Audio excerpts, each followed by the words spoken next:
L'Esprit du Seigneur vous enseignera toutes choses nouvelles.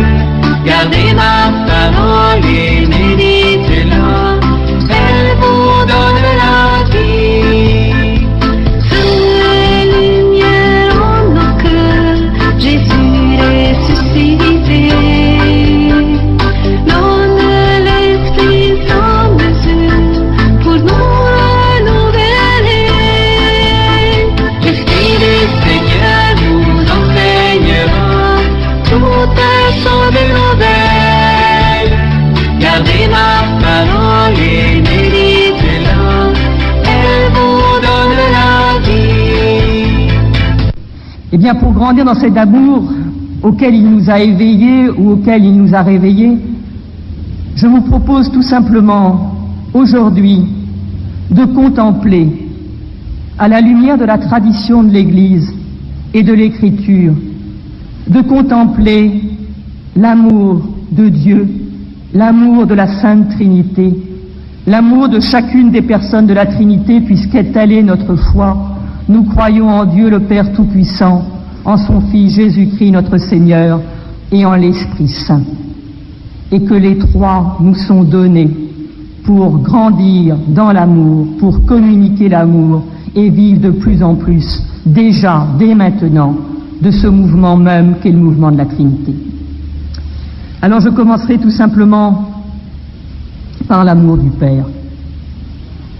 Je crois que la première chose qu'il faut faire pour contempler cet amour, c'est nous rappeler une chose très simple, que nous dit l'apôtre Paul dans la lettre aux Éphésiens au chapitre 1, versets 4 et 5. J'essaierai de ne pas trop vous donner de citation, mais celle-là, nous devrions la connaître par cœur. Dieu le Père nous a élus en lui, le Christ, dès avant la fondation du monde, pour être saints et immaculés en sa présence dans l'amour, déterminant d'avance que nous serions pour lui des fils adoptifs par Jésus le Christ. Hier soir, le Père Le Sceau vous disait que chacun de nous, sans exception, est aimé d'un amour personnel, total, unique, sans repentance. Et cela s'adresse à chacun. Mais ce dont nous devons nous rappeler également, c'est que de toute éternité, bien avant le début de la création, bien avant le début du temps, de toujours à toujours, Dieu le Père a voulu chacun d'entre nous dans le Christ. Dans un débordement d'amour, le Père a désiré chacun d'entre nous. Nous sommes, j'oserais dire, dans le cœur du Père depuis toujours. Mais vous allez me dire, mais qu'est-ce que ça veut dire? Eh bien, ça veut dire, c'est 30 secondes de théologie, un peu rude, mais bon, après vous allez voir, ça va être plus calme, ça va être des collines et pas une rude montée. Le mystère de la Trinité, c'est le Père qui, de toute éternité, se dit dans une parole parfaite qui est son Fils. Et cette parole parfaite qui est tout lui-même, elle est elle-même une personne. C'est le Verbe. Et le Père se dit, quand j'essaye moi de dire qui je suis, intérieurement j'essaye de formuler. Je suis né, j'ai tel âge, je fais telle chose, j'essaye de récapituler ma vie. Mais je suis limité et fini. Donc ça va être imparfait. Tandis que quand Dieu se dit parfaitement, en une parole unique, qui est lui-même et qui est en même temps la personne du Fils. Et dans cette parole, nous sommes présents, tout le dessein du Père. Alors, au cas où vous seriez un peu dépassé, je vous propose simplement une comparaison très simple. Nous sommes dans une civilisation, une époque de bande dessinée. Alors, dans les bandes dessinées, les personnages parlent dans ce qu'on appelle des bulles. Techniquement, on appelle ça des phylactères, peu importe. Ils parlent dans des bulles. Eh bien, dites-vous, et que Dieu me pardonne, le Père se dit dans une bulle parfaite. Et qui est ça? et qui est toute sa personne, toute sa pensée, tout son projet, et qui est le Fils. Et là, nous sommes présents. De toute éternité, le Père nous a voulu, chacun d'entre nous, en se disant dans son Fils. Et c'est pour ça que nous avons un prix inestimable aux yeux de Dieu. Nous ne sommes pas un accident de parcours, Dieu qui se serait ennuyé et qui à un moment se serait dit, tiens, je vais me mettre à créer le monde, et puis je vais créer des hommes, puis je vais créer un tel, et puis une telle. Non, de toute éternité, nous avons été choisis, attendus, désirés par Dieu. Et cela sans aucune nécessité, par pur amour. C'est un peu pour nous un mystère, mais de se dire que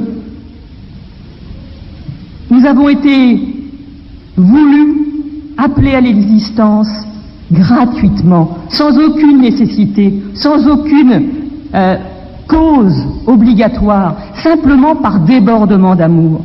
Quand nous relisons le chapitre de la Genèse, le chapitre 1, nous voyons apparaître la marque de cet amour. Vous savez, l'adjectif bon, dans le premier chapitre de la Genèse, apparaît 7 fois. Et la 7e fois, c'est au sujet de l'homme, il est dit que Dieu vit que cela a été très bon. Et 7, c'est le chiffre de la perfection.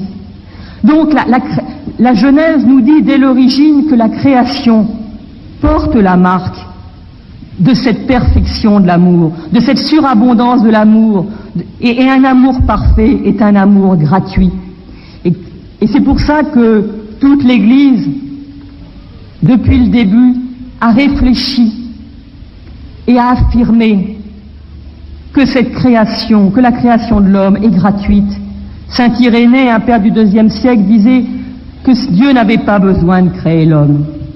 Il l'a créé simplement pour avoir quelqu'un en qui déposer ses bienfaits. Et Sainte Catherine de Sienne, dans son dialogue, pose la question à Dieu: pourquoi as-tu constitué l'homme? Pourquoi l'as-tu créé? Et voilà la réponse qu'elle comprend. Tu l'as créé à cause de l'amour inestimable par lequel tu as regardé en toi-même ta créature et tu t'es épris d'elle, car c'est par amour que tu l'as créée. Voyez le Père qui se dit dans le Fils, et en se disant lui-même, il dit tout son amour, et il dit déjà le projet qu'il a de nous appeler à l'existence. Donc depuis toujours, nous avons été voulus, désirés, aimés. Nous ne sommes pas un accident de parcours. Et donc nous devons toujours revenir à cela. Et puis aussi simplement nous souvenir d'autre chose. Certes, si un jour nous sommes venus à l'existence, c'est que Dieu a permis que notre Père et notre Mère nous donnent la vie. Mais cela ne s'est pas fait sans l'autorisation de Dieu, sans sa providence. Mais il ne faut pas aussi oublier quelque chose, c'est qu'au moment même où nous sommes venus à l'existence, par l'action de notre Père et de notre Mère, Dieu à ce moment-là a créé directement notre âme. Et cette âme qui est en moi, c'est la création directe, immédiate de Dieu. Ça ne veut pas dire qu'il ne faut pas que j'aime mon corps, parce qu'il est aussi œuvre de Dieu, même si c'est par la médiation de mes parents. Mais cette âme, cette intelligence, cette volonté, cette capacité d'aimer, de comprendre qui est extraordinaire et qui est celle de l'homme, c'est Dieu qui, le jour où j'ai été procréé, il l'a créé directement et il l'a infusé dans ce petit embryon qui venait de prendre vie, de réaliser ce qu'est notre âme et combien nous devons la garder pure pour notre Dieu, parce qu'elle est issue des mains de Dieu. Et puis nous rappeler que, tout simplement, si nous sommes ici ce matin, si vous m'écoutez, si vous pouvez me comprendre, si moi je peux vous parler, si pendant que nous écoutons, que nous parlons, que nous sommes en service, le sang continue à circuler dans mon corps, mais mes neurones à fonctionner, c'est parce que Dieu nous maintient en existence, parce que Dieu nous aime. Si Dieu cessait un seul instant de nous aimer, nous cesserions d'être. réaliser ça. Si Dieu, un instant, cessait de nous vouloir et donc de nous aimer, je ne dirais pas que nous serions des petits tas de poussière, il n'y aurait rien dans ce chapiteau. Parce que si nous sommes là, c'est que Dieu nous veut et que Dieu nous aime, parce que sa volonté est pur amour. Le poète Claudel avait cette phrase extraordinaire: « La force par laquelle je t'aime n'est pas différente de celle par laquelle tu existes. » Réfléchissons simplement à ça. Si je suis là, c'est que Dieu, en ce moment, m'aime. Et non seulement il m'a donné l'existence, cette capacité, encore une fois, de voir, d'entendre, de contempler, d'être saisi devant la beauté d'un coucher de soleil, de profiter de la douceur, de la chaleur du soir, d'être heureux de connaître l'amour, de connaître l'amitié, toutes les choses bonnes de la vie auxquelles on est parfois trop habitué. Il faut quelquefois un accident pour réaliser que ça nous est tellement naturel qu'on en oublie de dire merci. Mais que toutes ces capacités qui nous sont données, c'est déjà un cadeau extraordinaire. Mais que Dieu a voulu nous donner plus. Il a voulu, et de toute éternité, Paul nous le rappelait, faire de nous ses propres enfants. C'est-à-dire nous donner de partager sa propre vie. Je suis sûr que vous avez tous des désirs dans le cœur, que vous avez vécu ou que vous vivez en ce moment, j'oserais dire peu importe, des moments extraordinaires de paix ou de joie. Je n'exclus pas que certains peuvent être en ce moment dans la nuit et la souffrance, mais tout homme, à un moment, a déjà connu quelque chose qui, j'oserais dire, qui lui échappe, qui est ce bonheur, qui est cette plénitude, cette unification de tout lui-même. Et dès qu'il l'a goûté, ce souvenir ne s'éteint jamais. Et c'est souvent ça le malheur de l'homme, c'est qu'il va toujours chercher à retrouver ce qu'un jour il a entreaperçu, qu'il va essayer de réentendre cette musique un jour qu'il a devinée et qui est faite pour lui. Parce que comme dit saint Augustin, Seigneur, tu nous as fait pour toi, et notre cœur est sans repos jusqu'à ce qu'il repose en toi. Nous sommes faits pour Dieu, nous sommes faits pour partager le bonheur de Dieu. Alors toutes ces approches de bonheur que nous avons pu connaître ou que nous connaissons et que nous connaîtrons encore, je vous l'affirme, ce n'est rien, mais absolument rien, à côté du bonheur qui nous attend dans l'éternité. Nous n'avons pas conscience de ce que va être l'exultation du ciel. Et nous y sommes. Comment dire? Le Seigneur nous a tout donné pour y arriver, avec tous ceux que nous aimons, avec tous les hommes que nous ne connaissons pas, mais avec lesquels à ce moment-là, nous nous découvrirons frères et sœurs en Dieu. Et notre joie sera une joie, encore une fois, qui nous dépassera complètement. Et nous devons, dans la foi, la réaffirmer, cette assurance, cette confession du bonheur de la vie éternelle, sans renier cette terre, mais au contraire en disant aux hommes que dès maintenant le Seigneur les appelle à vivre avec eux pour une joie sans fin. Donc non seulement Dieu nous donne la vie, mais Dieu veut nous faire partager son propre bonheur, sa propre exultation. Vous trouverez ça tout simplement au chapitre 2 de la Genèse. Dieu crée l'homme à partir de la terre. Il modèle l'homme. Voyez, il le crée. Puis il le met dans un jardin. Et dans le jardin, il y a un arbre. Un arbre qui produit du fruit de la vie. Et Dieu dit à l'homme, tu peux manger de tous les arbres, sauf d'un seul. Ce qui veut dire que l'arbre de vie est à la disposition de l'homme.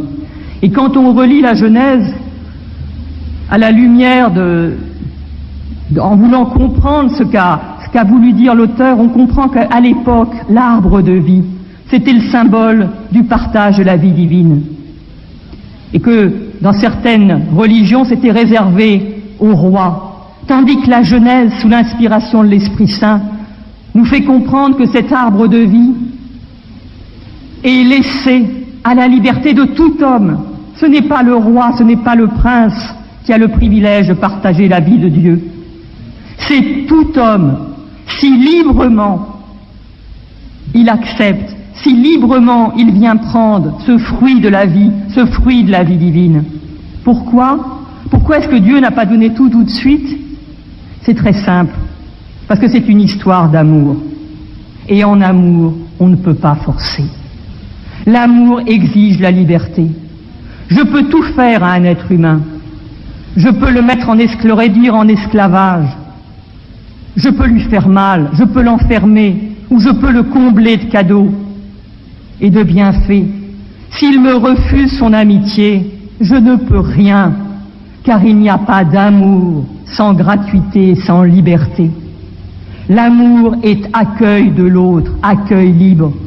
Et Dieu nous a tellement aimés que non seulement il nous a donné la vie, mais il nous a proposé de rentrer en amitié, de rentrer en communion, j'oserais dire de rentrer en amour avec lui. Et c'est pour ça qu'il a laissé cela à notre liberté. Voilà ce qu'il faut nous rappeler quand nous parlons de l'amour du Père. Alors pour concrètement vous donner quelques moyens, je vous inviterai tout simplement à reprendre la Bible, la parole de Dieu, de relire, comme je viens de vous le dire, le chapitre 1 de la Genèse, le chapitre 2, de reprendre, vous les connaissez peut-être, mais de reprendre ces paroles que nous aimons tellement, par exemple dans le prophète Isaïe, quand les montagnes s'écrouleraient, quand les collines chancelleraient, mon amour pour toi, dit Dieu, ne disparaîtra pas. Ça c'est au chapitre 54 d'Isaïe. Et au chapitre 49, si une femme, si une mère oubliait son enfant, moi, le Seigneur, je ne t'oublierai pas, parce que ton nom est gravé sur les paumes de mes mains. Et saint Irénée a cette phrase extraordinaire en disant « Les mains de Dieu, c'est le Fils et l'Esprit. Nous sommes gravés, notre nom est là de toute éternité dans le Fils, parce que le Père nous aime. Et rien ne peut nous séparer de l'amour de Dieu, parce que cet amour est surabondant, il est éternel, il est gratuit, et que Dieu ne change pas. » C'est ce que dit Jérémie au chapitre 31. « D'un amour éternel je t'ai aimé, aussi t'ai-je maintenu ma faveur. » Donc de reprendre d'abord ces paroles, de reprendre également dans le Nouveau Testament, dans Matthieu ou dans Luc, je crois que c'est vers le chapitre 6, mais vous chercherez, ça sera l'occasion de relire la parole de Dieu. Vous qui êtes mauvais, vous savez bien donner de bonnes choses à vos enfants. Combien plus votre Père des cieux donnera-t-il de bonnes choses, dit Matthieu, donnera-t-il l'Esprit Saint, dit Saint Luc qui le complète. Combien plus le Père, votre Père dans les cieux, vous donnera toutes les choses dont vous avez besoin. Ne vous inquiétez pas, cherchez le royaume, et tout vous sera donné par surcroît. Vos cheveux sont tous comptés, petits troupeaux, vous plaisez au Père et vous n'avez rien à craindre. Et de reprendre au chapitre 15 de Luc, l'enfant prodigue. Peut-être pour certains qui se sentent loin, eh bien, de se dire que le Père est sorti de la maison et les attend sur le chemin. Il est là, il attend. Il n'y a rien, encore une fois, il n'y a pas de péché qui puisse nous séparer de Dieu. Il n'y a rien dans notre vie qui puisse faire que nous ne plaisons plus à Dieu. Dieu ne nous condamne jamais. Nous a été dit hier soir de nous rappeler cela. Il n'y a pas de condamnation en Dieu. Il nous aime et il veut notre vie, et ça depuis toujours. L'Esprit de